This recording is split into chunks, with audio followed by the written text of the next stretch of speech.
Nous ne gagnons pas le salut par notre obéissance, puisque le salut est un don gratuit de Dieu, qui s'obtient par la foi. Par contre, l'obéissance est le fruit de la foi. Vous le savez, Jésus apparut pour ôter les péchés. Il n'y a point en lui de péché. Quiconque demeure en lui, il ne pêche point. Quiconque pêche ne l'a pas vu et ne l'a pas connu. 1 Jean 3, 5, 6. Là est la pierre de touche. Si nous demeurons en Jésus, si l'amour de Dieu demeure en nous, nos sentiments, nos pensées, nos desseins, nos actes seront conformes à la volonté de Dieu, telle qu'elle est exprimée dans les préceptes de sa sainte loi. Petits enfants, que personne ne vous séduise. Celui qui pratique la justice est juste. 1 Jean 3, 7.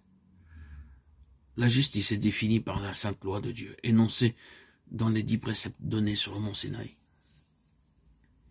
La prétendue foi en Jésus-Christ, qui délie les hommes de l'obligation d'obéir à Dieu, n'est pas de la foi, mais de la présomption.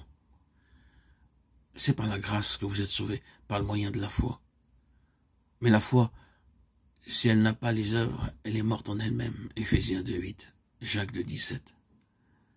Avant son incarnation, Jésus disait de lui-même, « Je veux faire ta volonté, mon Dieu. Et ta loi est au fond de mon cœur. » Psaume 49.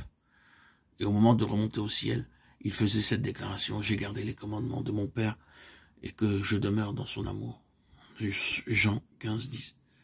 Si nous gardons ces commandements, par là nous savons que nous l'avons connu, dit l'Écriture. Ce qui dit qu'il demeure en lui doit marcher aussi comme il a marché lui-même. 1 Jean 2, 3, 6. Christ aussi a souffert pour vous, vous laissant un exemple, afin que vous suiviez ses traces. 1 Pierre 2, 21. Les conditions de la vie éternelle sont aujourd'hui ce qu'elles ont toujours été, ce qu'elles étaient au paradis avant la chute de nos premiers parents. Une obéissance parfaite à la loi de Dieu, une justice parfaite. Si la vie éternelle était accordée à d'autres conditions, le bonheur de l'univers tout entier serait compromis. Le péché, tout son cortège de maux et de souffrances, serait immortalisé. Avant la chute, il était possible à Adam d'acquérir un caractère juste par l'obéissance à la loi de Dieu. Mais il échoua.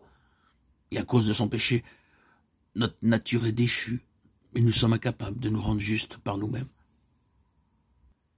Étant mauvais, nous ne pouvons pas obéir parfaitement à une loi sainte. Nous ne possédons pas de justice personnelle qui nous permette de répondre aux exigences de la loi de Dieu. Mais Jésus-Christ nous a préparé une issue. Il a vécu sur la terre au milieu des mêmes épreuves et des mêmes tentations que nous. Il a vécu sans péché, il est mort pour nous et maintenant il s'offre à prendre sur lui nos péchés et à nous donner sa justice. Si vous vous donnez à lui et si vous l'acceptez comme votre sauveur, quelque coupable que votre vie ait pu être, vous êtes à cause de lui considéré comme étant juste. Le caractère de Jésus-Christ est substitué à votre caractère. Et vous avez accès auprès de Dieu comme si vous n'aviez jamais péché. Il y a plus. Jésus change votre cœur. Il y habite par la foi.